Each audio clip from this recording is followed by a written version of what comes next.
Welcome to Josh number 9. This is Jacob Scher from jobmob.co.il. If you've been here before, then you know what these Josh chats are. This is where I take your questions. Usually I have a co-host. We'll get to that in a minute. And we take your job search questions and give you answers on the fly.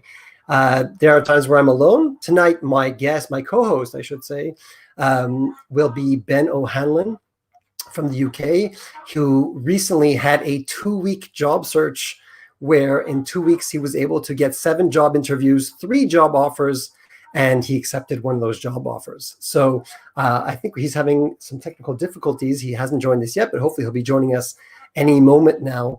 But in the meantime, we'll get started. So this is a YouTube live call or chat, I should say. So if you have any questions or want to react to anything that's said during this chat, you can use the YouTube chat here on the side of the window. Otherwise, you can email me, of course.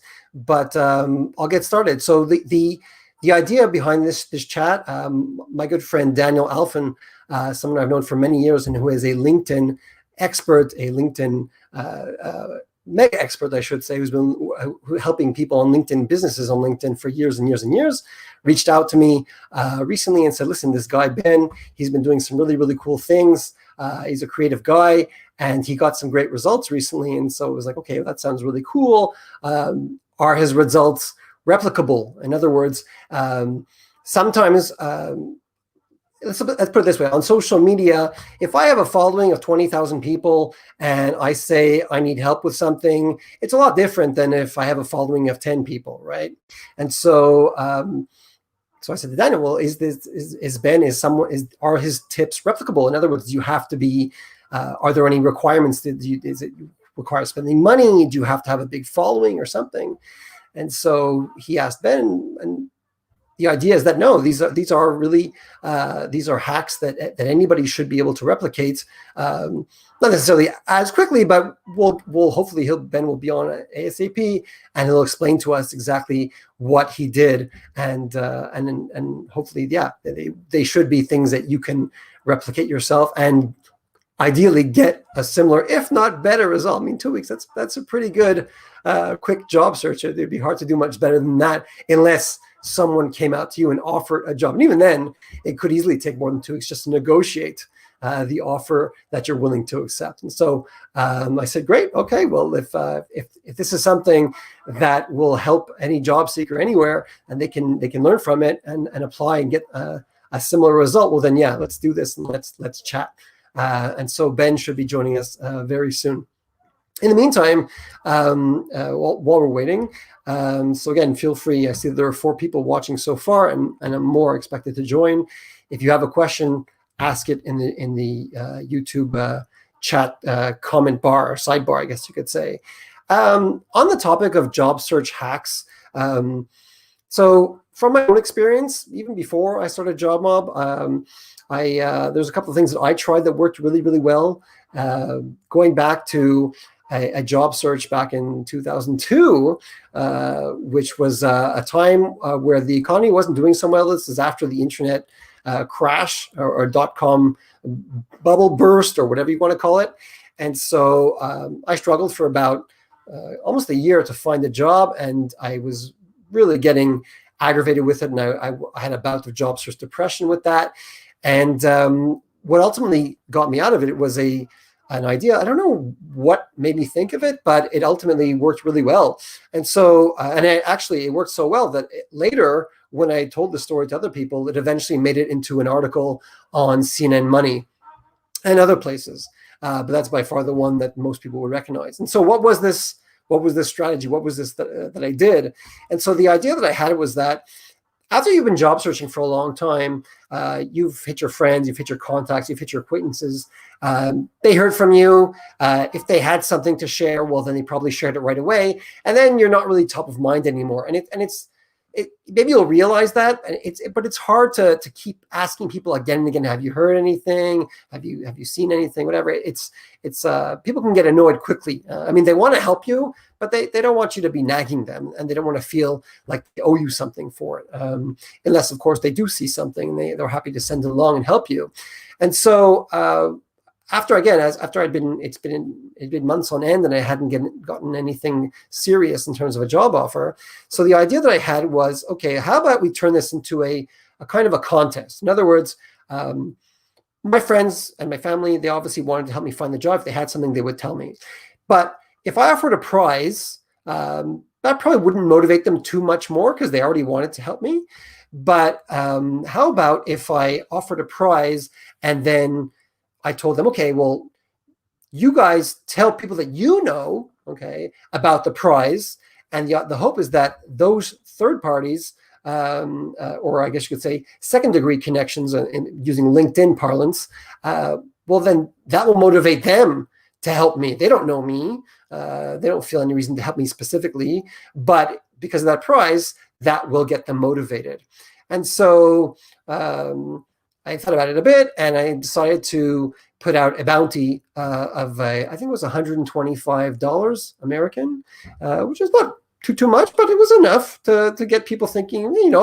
Nowadays people tend to offer like an Amazon gift card for like $50, and that alone gets people hopping. So $125, not bad. And when my parents heard about it, my dad said, you know what, I'll match that. And so that doubled the bounty to $250. And that started to be a significant amount of money.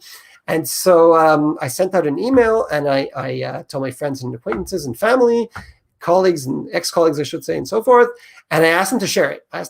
And just forward it, because I had already written out in there a short message talking about the prize and what I was looking for. And that broadcast went out. I don't know how far it went out. I don't know how many people forwarded. I sent it, pretty sure it was to a couple hundred people.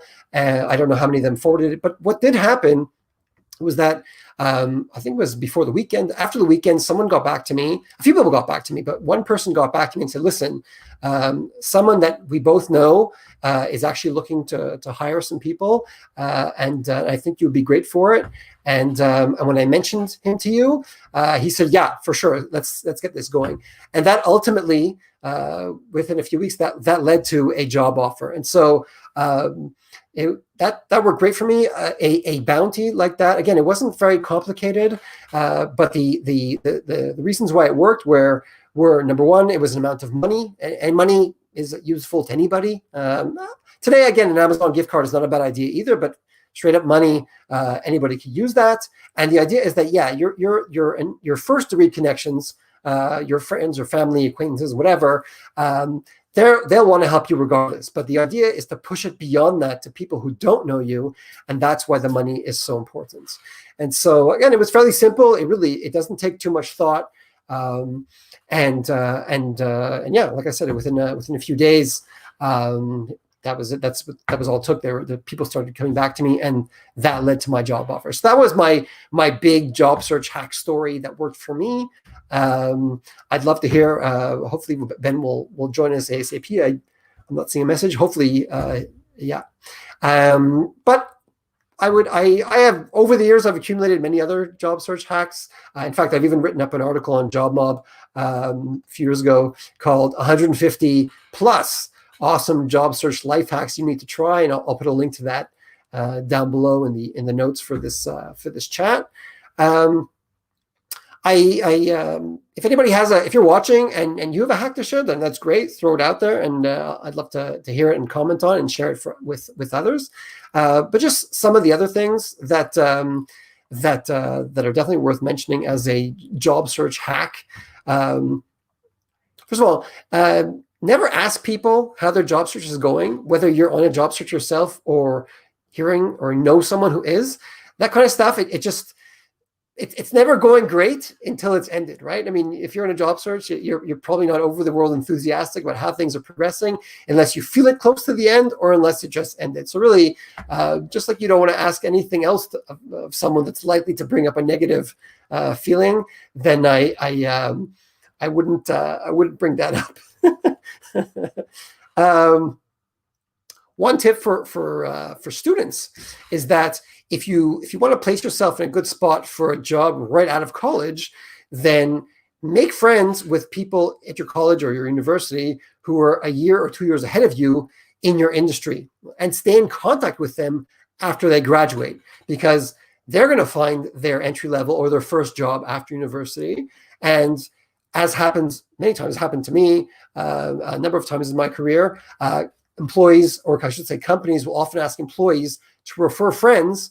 And if you're on the verge of graduating, or you just recently graduated and you have a friend like that, then perhaps they'll think of you, since, again, you're in the same industry, and their company asked them to refer people internally for a refer a friend type of practice.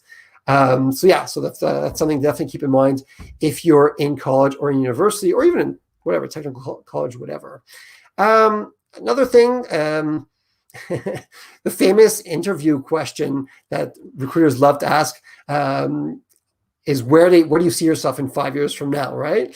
Well, one way to conceive of a potential answer for the question is just to look around at the people that you hang out with on a regular basis. And it's very possible that if you're hanging out with people who tend to rub off on you, then where they are right now is one place you may be 5 years from now. So that's something, that's some food for thought. Another tip is that you should always be 10 minutes early for everything, especially anything job search related, of course, a job interview. But if you get into the habit of always being 10 minutes early, then you won't even have to think twice about it when it comes to job interviews. So I've got a question here. Let's see, from Daniel, the person, the LinkedIn mastermind who introduced me and Ben to me. So I'm just going to pop this on the screen here. So here, Daniel, can you give an example of crazy things job seekers did successfully? You blogged about, thank you emails, gifts to recruiters. Oh, yeah. So thanks for that. So that's a good segue to another article that appeared on JobLab a number of years ago, where I did a wrap up of crazy gifts that job seekers have sent recruiters as a way to get their foot in the door. And so this takes some really, really creative thinking. There's some urban myths out there, I suppose you could say. There are some typical stories that people tell about this kind of thing. Like I just said, get your foot in the door. So you've had people send mannequin feet delivered to a recruiter. Here, I'm getting my foot in the door, right? But there's only so many times you can use that. I mean, it's been done before. It's also, you could just send, flowers, candy, something that's going to get the door open, right? And then have it attached to your invitation, to the card, I should say, a link to your resume, or an actual printed version of your resume in the envelope. That makes perfect sense. They're going to open the envelope to see who the gift is from, have your resume right in there. So that's something that works even today, except for right now in COVID-19, where not too many people are working in the office. And so it may freak them out if you have something delivered to their home. So I wouldn't recommend it right now during a pandemic where people are working from home. But if you are trying to reach out to someone that you definitely know, as you've seen on social media, for example, or they have told you perhaps that they're in the office, then or someone knows they're in the office, then yes, then it's okay to send it to an office like that.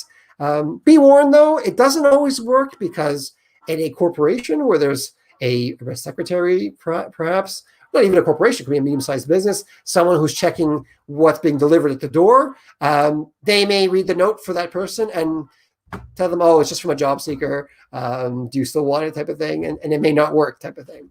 But still worth a try.